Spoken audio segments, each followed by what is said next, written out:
Hey everyone, it's Alora, and today I'm here to do my 2017 BookTubeAthon wrap-up. Now, this is actually the first year that I've ever participated in the BookTubeAthon.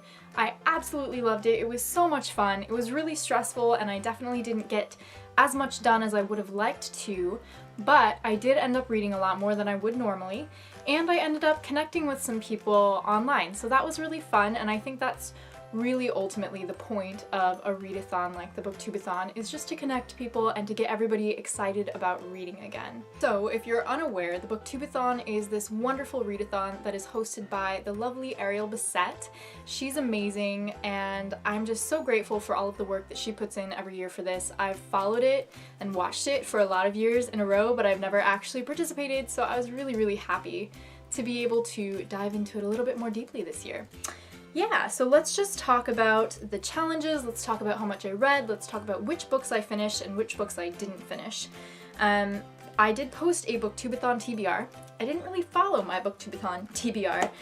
The first book that I finished was All We Shall Know by Donal Ryan. Now I did read this entire book during the BookTubeAthon. It is 186 pages long, and it has a beautiful cover. I received this book in the mail from my book outlet order, not book outlet, book depository, with the BookTubeAthon link. So that was really fun. That was the first time that I've ever ordered from book depository, and it all went very smoothly, so I was very pleased with that.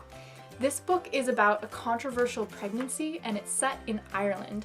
So it was really interesting and not at all what I would have expected, but I ended up giving it a 5-star rating. Maybe it was like a 4.5, 4.75 stars if we're being honest, but I really ended up enjoying it quite a bit. What I loved the most about this story was that the main character was morally ambiguous. You were definitely rooting for her, or at least I was, but she did a lot of things that weren't very good, but this was a story of redemption where she was really trying very hard to make up for the wrongs that she had perpetrated in the past, and it was just a lovely story. It was told sort of in these stream of consciousness journal entries, but I didn't even realize that they were journal entries until I was probably a good third of the way through the book, so I didn't feel like it had a tacky feel or anything like that. It was very well done. The only other book that I managed to complete during the BookTubeAthon was the anthology Because You Love to Hate Me. So this is the villain anthology that was put together by Amory, and it combines 13 YA authors with 13 booktubers. So the booktubers would provide the authors with a couple of prompts, the author would pick one, write a short story, and then we ended up with this collection. So I ended up giving this collection a overall total of a 4-star rating. I thought that most of the stories were 3 stars or lower, but there were a couple of 5-star reads in here.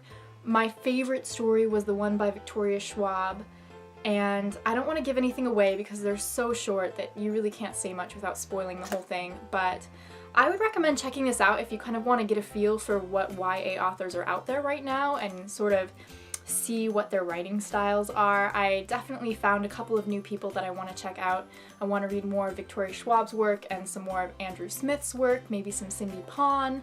So that was really fun. I found a couple new people that I'd heard about but hadn't actually had the impetus to pick up yet, and so now I'll, buy some of their books and read a little bit more. A book that I almost completed during the BookTubeAthon was TheDarkest Minds, and I was listening to this one on audiobook throughout the week.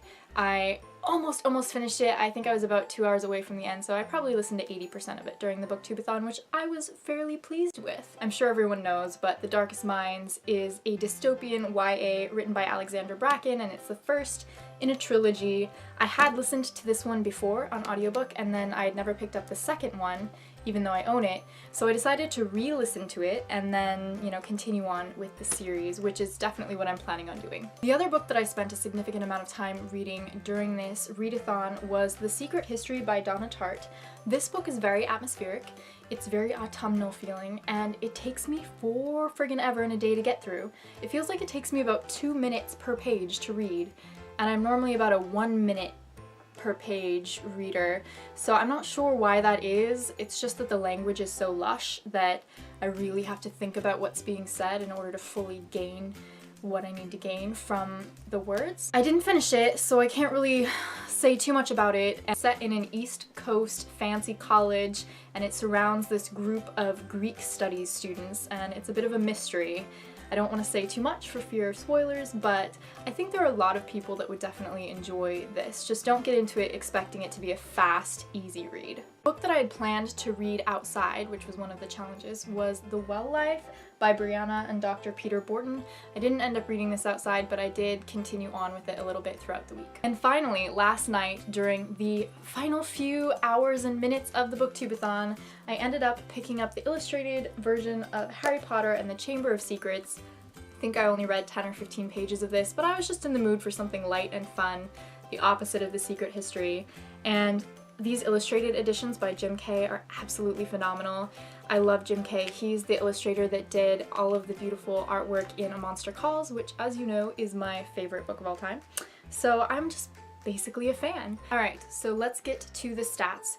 Overall, my page count for the week was 1,052 pages, which means I surpassed my 1,000-page reading goal.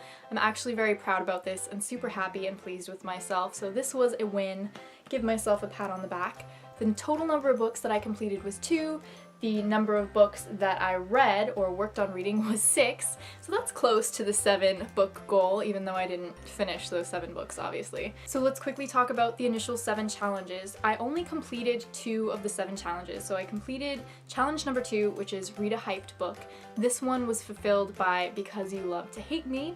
And then I completed challenge number 4, which was read about a character that is completely different from you.